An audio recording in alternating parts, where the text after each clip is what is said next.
Distinguished guests, industry leaders, academicians, innovators, my dear students, good morning. Let me congratulate first CI, the Southern Region, and WIT for hosting an amazing forward-looking conclave. But I don't necessarily agree with them.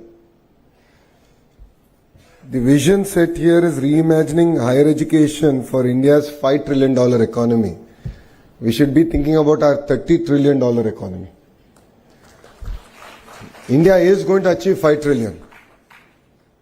Whether the leaders who are sitting here do what they're supposed to do or not, we will achieve $5 trillion economy.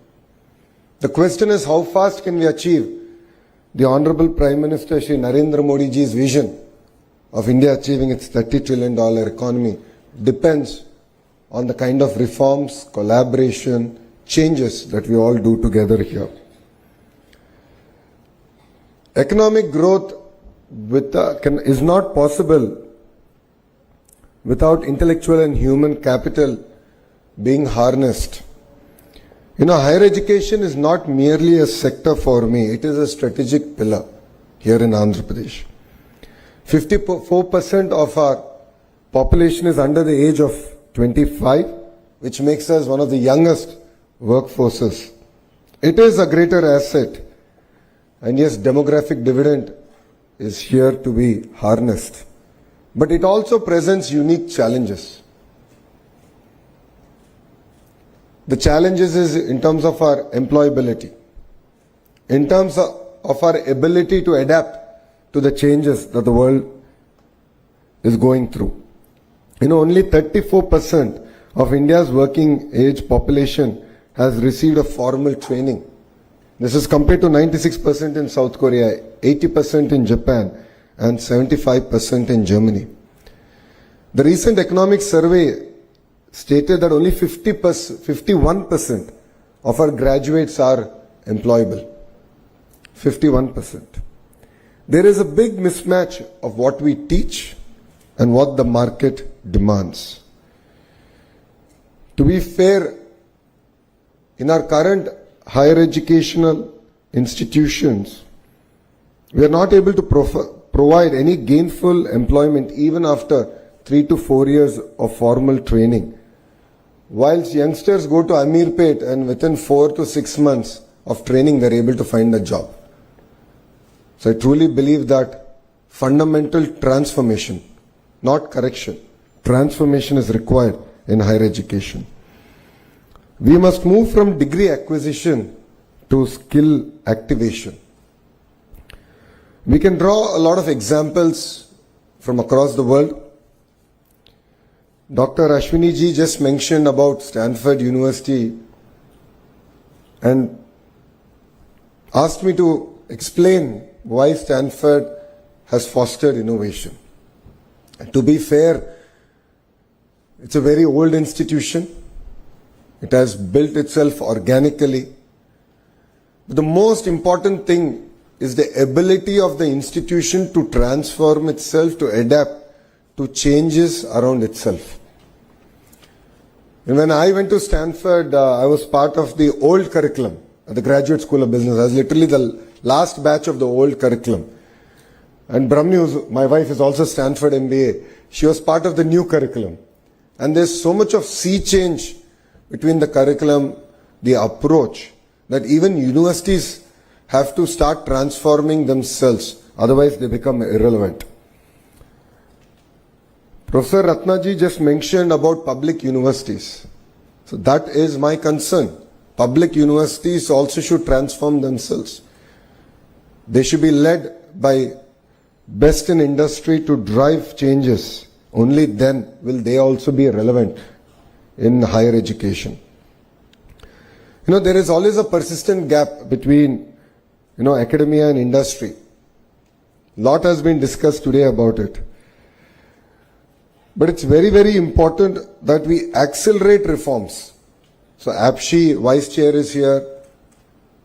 All the thought leaders are here in this room. What is important is pace, speed at which we bring in the change. We must accelerate reforms through dynamic curriculum updates, structured internships, mentor and career guidance ecosystem, and faculty immersion programs. You know, this is not merely a luxury, this is need of the hour, this is necessity for India. As all of you are aware, there has been a change in the government in the 16 months back.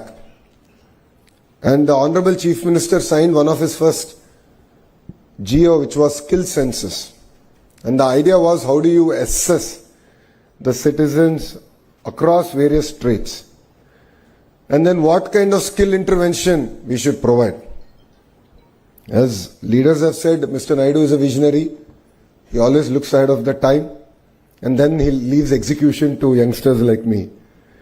We tried skill census in its traditional census format in my own constituency, Mangalgiri, and we failed. And we failed miserably. We were unable to assess across the various traits that today people are gainfully employed. And that is where we have just launched an initiative called Naipunyam. And Naipunyam is not merely a supply-demand aggregator of jobs, but it is a platform to assess skills across any trait available. And that is where AI has really come to help us. So you're an AC mechanic or a two-wheeler mechanic to an AI engineer, you will be assessed using AI, and we will be able to give you clear skill interventions, including training, so on and so forth, to help you upgrade. You know, our youth is globally recognized for their adaptability, discipline. And to be fair, Andhra Pradesh has led the revolution of IT from the front.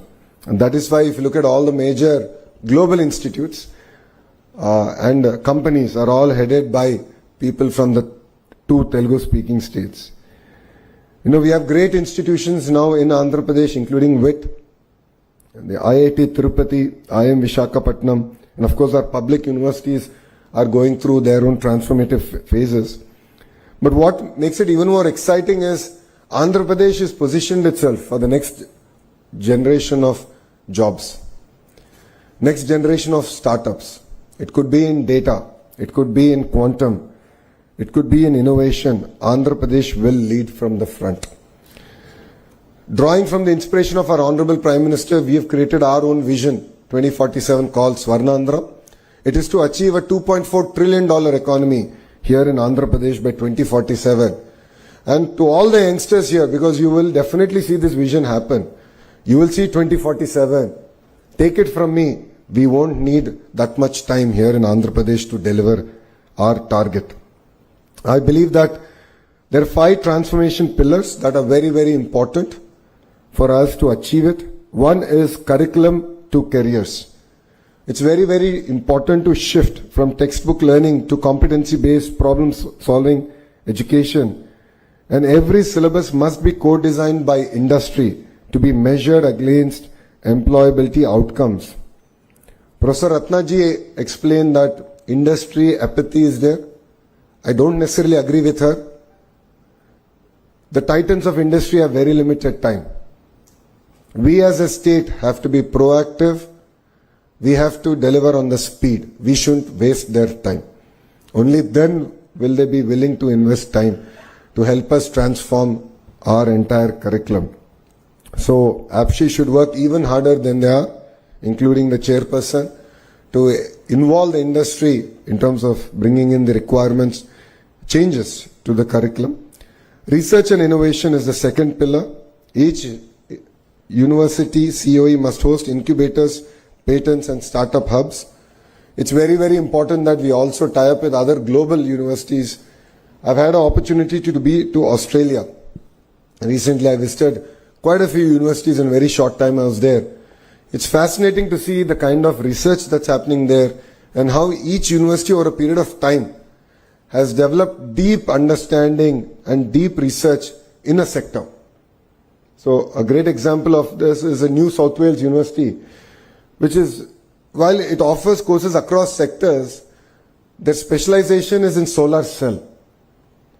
And I saw a 10,000 square feet rapid prototyping center, which was quite inspiring. And we are going to bring it to IIT Tirupati. We're already in touch with them to sort of look at how can we now bring collaboration between industry, academia and research together. So I think this is very, very important for all of us to work. The third pillar is our digital future skills. AI, quantum, semiconductors, green tech, robotics are here. But as Selvam ji has said, please don't outsource your creative thinking to ChatGPT or Gemini. While trivial tasks, we can use it. To be fair, please don't replace your creative thinking or critical analytical thinking using ChatGPT or AI tools. Internationalization is something that was discussed threadbare. It is very important to have tie-ups with global institutions because what they offer is exposure. What they offer is alternative thinking.